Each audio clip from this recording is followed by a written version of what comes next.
नमस्ते दोस्तों, हमारे चैनल पर आप सभी का बहुत बहुत स्वागत करती हूँ। आज हम जानेंगे कि 40 प्लस होने के बाद अपने आप को हम यंग कैसे रखेंगे, अपनी स्किन का केयर कैसे करेंगे और अपने बालों का केयर कैसे करेंगे। मैं एक ब्यूटिशियन हूँ और मेरा 15 सालों का एक्सपीरियंस है। अपने शरीर का और अपने स्किन का, अपने बालों का हम केयर कैसे करें के साथ छोटी छोटी ऐसी टिप्स शेयर करने वाली हूँ, जिसे अपने अंदर बदलाव लाकर अच्छी तरह से अपनी स्किन का, अपने बालों का और अपने आप को हम स्वस्थ रख सकते हैं। चलिए जानते हैं। वीडियो शुरू करने से पहले आपसे एक छोटी सी रिक्वेस्ट करूंगी। यदि अभी तक हमारे चैनल को सब्सक्राइब नहीं किया है तो प्लीज़ चैनल को सब्सक्राइब कीजिए। प्यारी सी कमेंट ज़रूर कीजिएगा और आपको किस बारे में कुछ जानना है आप मुझे बताइएगा, मैं उस पर ज़रूर वीडियो बनाऊंगी। आज की वीडियो में हम जानेंगे अपने आप को स्वस्थ यंग कैसे बना के रखें और अपनी स्किन का और अपने बालों का केयर कैसे करें। तो सबसे पहले हम बात करेंगे अपने आप को हम फिट कैसे रखें। तो सबसे पहले मैं जो करती हूँ वो मैं आप लोगों को बताती हूँ। सुबह उठकर अपने घर के काम काज करने के बाद मैं अपने आप को 10 से 15 मिनट टाइम ज़रूर देती हूँ। 15 मिनट 20 मिनट देखिए योगा करने में लग ही जाता है।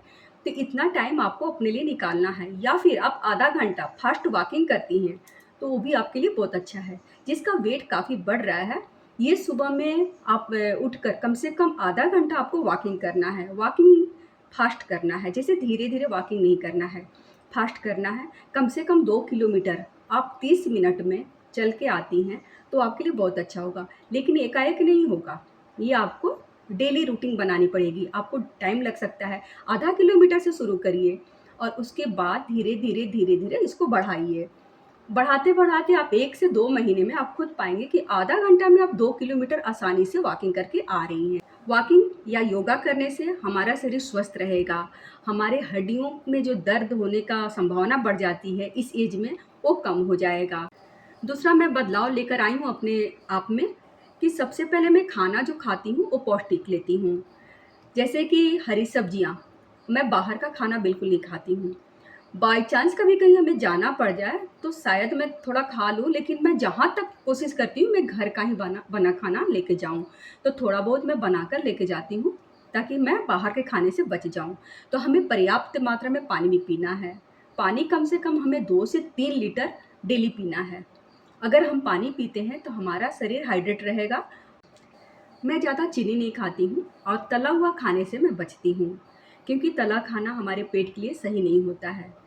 कभी कभार आप खा सकते हो, लेकिन डेली के रूटीन में आप जितना सादा खाना खाइए। खाने में आप घी ले सकती हैं, क्योंकि घी तो मैं बहुत खाती हूँ और ऐसा नहीं कि घी खाने से मोटा मोटा हो रही हूँ। तो आप लोग मुझे देख सकते हैं, मैं मोटी बिल्कुल नहीं हूँ। घी इसलिए मैं खाती हूँ, वो डाइजेशन में हेल्प करता है, डाइजेशन के लिए अच्छा होता है। तो रोटी में भी मैं घी चपोड़ के खाती हूँ। तो आपको लग रहा है कि घी से हम मोटे हो जाएँगे, तो ऐसा कुछ नहीं है। हम बाहर के खाने और बाहर के जो स्नैक्स होता है ना, उससे हम मोटे होते हैं। और मैं बाहर का स्नैक्स मुझे याद भी नहीं है कि मैं कब खाई हूँ। बाहर के खाने से बिल्कुल बचें। बाहर के खाने से ही वेट बढ़ता है। और जो समोसा है, हम लोग सोचते हैं एक समोसा खा लिए तो क्या हुआ, बट एक समोसे में 300 कैलोरी होता है। तो एक समोसा को आप कम ना समझें। तो हम बाहर का चीज़ नहीं खाएँगे तो हम अपने आप को भी फिट रखेंगे, इसका भी ध्यान रखना है। तो बाहर के खाने से बिल्कुल बचें। अब हम अपनी स्किन का केयर कैसे करें ताकि हमारे स्किन में एंटी एजिंग का जो प्रोसेस बढ़ जाती है उसे हमें रोकना है। तो कैसे रोकेंगे?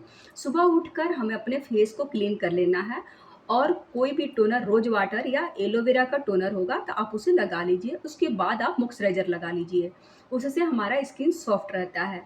अगर गर्मी ज़्यादा है तो आप 3 दिन 2 दिन गैप करके आप मुल्तानी मिट्टी और चंदन पाउडर का फेस पैक घर में बनाकर लगाइए। अगर आपको लगता है कि घर में बनाना पॉसिबल नहीं है तो आप रेडीमेड भी आजकल मिल रहे हैं बना बनाया, आप वो पैक लगाइए। फेस पर अगर हम पैक लगाते हैं तो हमारी स्किन टाइट रहता है, हमारे स्किन में झुर्रियाँ नहीं पड़ेगी, फाइन लाइन आने की संभावना कम हो जाती है। तो ये काम आपको ज़रूर करना है, जो कि मैं भी सप्ताह में 2 दिन फेस पैक ज़रूर लगाती हूँ। और अपने आप को खुश रखने के लिए कुछ न कुछ कामों में बिजी रहिए। कैसे? जैसे कोई बुक आपको पढ़ना पसंद है तो बुक पढ़ सकती हैं। अगर गाना सुनना पसंद है तो आप गाना सुनिए। कुछ करना पसंद है, जैसे गार्डनिंग कर रही हैं,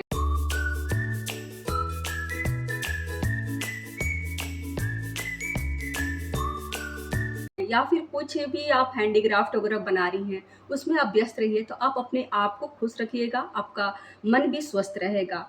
मन स्वस्थ रहता है तो पूरा शरीर पर प्रभाव पड़ता है। ये काम भी आप ज़रूर करना है। और सबसे इम्पोर्टेंट बात है कि अपनी तुलना मैं किसी से नहीं करती हूँ। मैं समझती हूँ कि मैं स्वस्थ हूँ और मैं खुश हूँ और मैं सुंदर भी हूँ। अगर हम दूसरे का देखा-देखी कंपेयर करेंगे ना, तो मैं कभी खुश नहीं रहूँगी। तो सबसे पहले तो ये काम आपको नहीं करनी है। आप अपने आप में खुश रहिए, स्वस्थ रहिए और मस्त रहिए। कुछ न कुछ कामों में आप बिज़ी रहिए। और एक और बात, महँगे प्रोडक्ट के चक्कर में हम अपने बालों को नुकसान पहुँचा देते हैं, अपनी स्किन को भी नुकसान पहुँचा देते हैं। इससे हमें बचना चाहिए। कभी-कभी ऐसा होता है ना कि महँगे प्रोडक्ट वो काम नहीं करते हैं, जो सस्ते प्रोडक्ट भी कर देते हैं।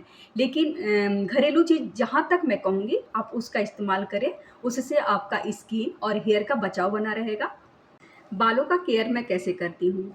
बाल धोने से पहले मैं नाइट में ऑयलिंग कर लेती हूँ। जैसे नारियल का कौन-सा तेल लगाएँ? तो सबसे पहले मैं मानती हूँ नारियल का तेल। नारियल का तेल सबसे बेस्ट है बालों में लगाने के लिए। उसके बाद सरसों का तेल, अगर प्योर सरसों का तेल है, तो बहुत अच्छा होता है बालों के लिए। तो आप सरसों का तेल का भी इस्तेमाल कर सकते हैं।